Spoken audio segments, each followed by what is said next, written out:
So mga ka-DJ, breaking news tayo. Panalo po si Naoya Inoue kontra kay Nakatani by decision. Hindi lang ang ating previous forecast actually. Kay Naoya Inoue tayo kasi mas malakas, mas mabilis. Talaga. Tsaka mas matibay talaga. So magandang balita to dahil kapag si Casimiro po ay nanalo kay Luis Nery, malaki ang chance na may kakasaday laban. Ito yung matagal natin hinihintay, yung dream match, The Monster versus Angas ng Pinas. Naoya Inoue versus Janrel Casimiro. Ayan po nga abang natin mga ka-DJ. So panoorin po natin mga ka-DJ, nakuha natin yung video clip yung versus Inoue versus Nakatani. Ito po yung nakuha natin. Nakatani.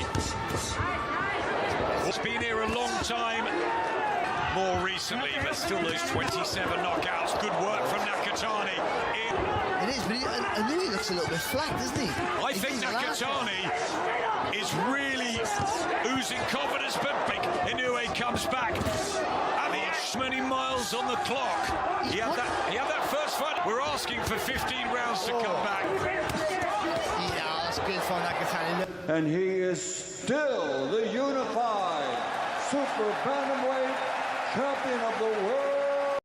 Ayun mga ka-DJ, napanood natin bali lumalabas po to. Tumama po yung analysis ng ating pambansakan ni Manny Pacquiao na kung saan ay pinabura niya si Naoya Inoue na mananalo dahil kitang-kita naman mga ka-DJ yung lakas ando kay Naoya Inoue, yung bilis.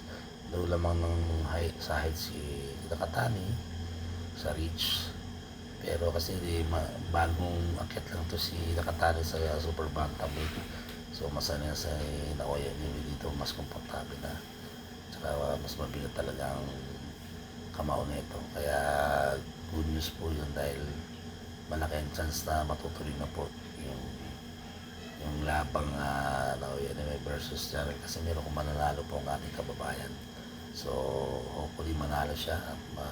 Maganda yung makipakita niya sa performance, makonvince niya na karapat dapat na labanan sa ni Naoya Inoue. Kasi ito na talaga yung pagkakataon ni Janrel Casimiro na patunayan niya talaga na hindi pa siya laos. So halos lahat ng prediction ng mga boxing experts na pinakita ko sa inyo yung in-upload ko nung nakaramdam ko po ay nagtama naman. At saka kitang-kita naman para malaki, mas malamang si Naoya Inoue dito in terms of maturity. So yun po, abangan natin ang susunod na laban ni Janrel Casimiro versus Nery. At kung papalarin ang ating kababayan ay malaki ang chance na may kasana po ang labang Inoue versus Casimiro, The Monster versus Angas ng Pinas.